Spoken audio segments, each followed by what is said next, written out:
जय भीम साथियों, मैं अपनी बात जय भीम से शुरू करता हूं। आप लोग देखे होंगे कि मेरे हर वीडियो में जो भी बातें रखनी होती है उससे पहले मैं जय भीम का नारा लगाता हूं। तो इसके पीछे कारण यह है कि मैं बाबा साहब को अपना प्रेरणा मानता हूं और उनके जीवन संघर्ष को हमने पढ़ा है। उनके कष्ट कितना सहे, कितनी पीड़ा उठाए हैं, यह सारी चीज़ें अगले वीडियो में मिलेंगी। तो आज जो भी बोल पा रहे हैं उन्हीं की देन है। इस कारण और हमारे आदर्श हैं, हमारे प्रेरणा हैं। इस कारण मैं अपना सारी बात जय भीम के नाम से शुरू करता हूं। तो चलिए फिलहाल आज का जो विषय है धर्मनिरपेक्ष शासन। धर्मनिरपेक्ष का मतलब होता है कि जो भी लोकतांत्रिक देश हो उसमें धर्म को आधार मान करके न चलें। लोगों द्वारा चुने गए जो प्रतिनिधि होते हैं उनके द्वारा देश चलता है। इस प्रकार की व्यवस्था को हम लोग कहते हैं धर्मनिरपेक्ष। और शासन जो है आ गया उसी में।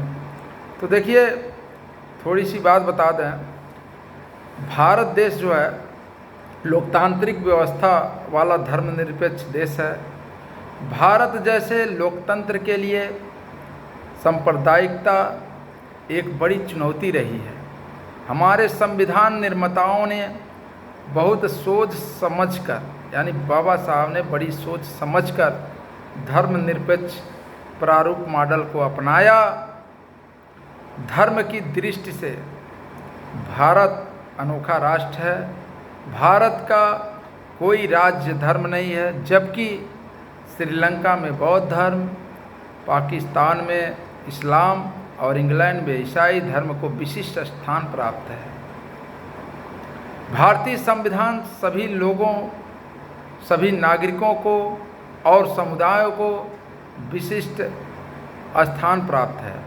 भारतीय संविधान सभी नागरिकों को और समुदायों को भी अपने धर्म पालन और प्रचार प्रसार की स्वतंत्रता देता है। यानी कि भारत देश में सभी धर्मों के लिए समानता है। सभी लोग अपने इच्छा अनुसार सभी धर्म को अपना सकते हैं, यानी कि अपने धर्म के अनुसार अपनी सारी चीज़ें कर सकते हैं। कोई भी व्यक्ति किसी भी धर्म को अपना सकता है, इतनी आज़ादी है।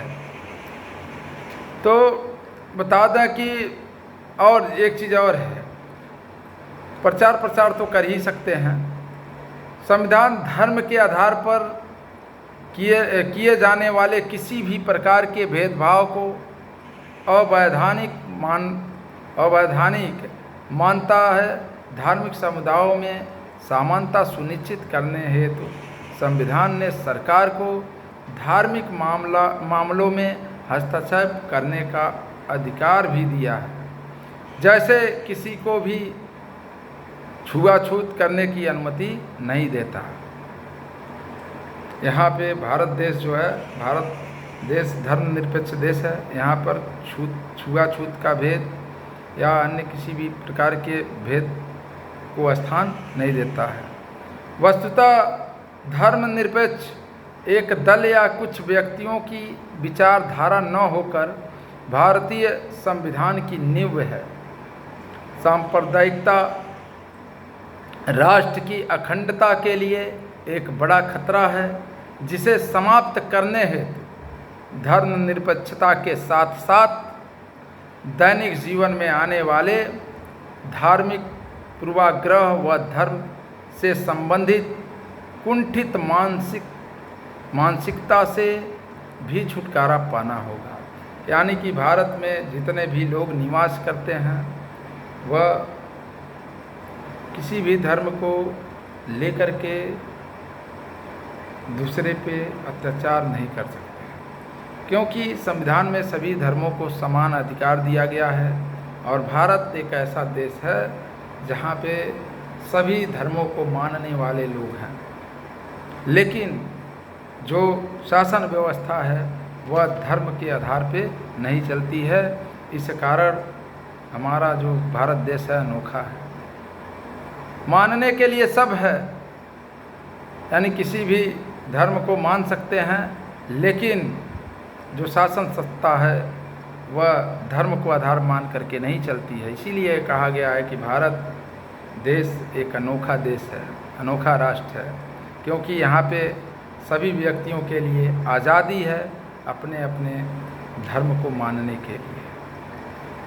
तो यदि हम धर्म को लेकर के चलेंगे तो हमारा देश कभी भी आगे की ओर नहीं बढ़ सकता, ना ही हमारा समाज सुधर सकता है। तो हमें लोकतंत्र के हिसाब से जो संविधान में जो प्रावधान दिया गया है उसके आधार पे हमको चलना होगा, उस हिसाब से काम करना होगा, तब जा कर के हम लोग ये भारत देश को विकास की पथ पर पहुंचा सकते हैं। और विकास की पथ पर कब पहुंचाएंगे? जब हम पढ़ेंगे लिखेंगे। यानी कि बाबा साहब बहुत पहले कहा करते थे कि शिक्षित बनो, संगठित रहो, संघर्ष करो, तब जा कर के अपने अधिकार को जान सकते हैं। तो हमारे कहने का मतलब यही है कि आप सभी लोग शिक्षित बनिए, संगठित रहिए, संघर्ष करिए, तब जा कर के यह देश आगे की ओर बढ़ सकता है। तो इसमें ज़्यादा कुछ नहीं, कल का जो विषय होगा बहुत ही रोचक इतिहास के पन्नों से निकाला जाएगा। तो आज का विषय था सिर्फ धर्मनिरपेक्ष शासन। तो उसके बारे में आप सभी लोगों को पता चल ही गया होगा, और छोटी छोटी जो परिभाषाएं हैं, जो चीज़ें हैं, उसके बारे में अधिक जानकारी मिल सके, इसलिए हमारे चैनल को महानायक G3E चैनल को सब्सक्राइब करें, शेयर करें, लाइक करें। जय भीम।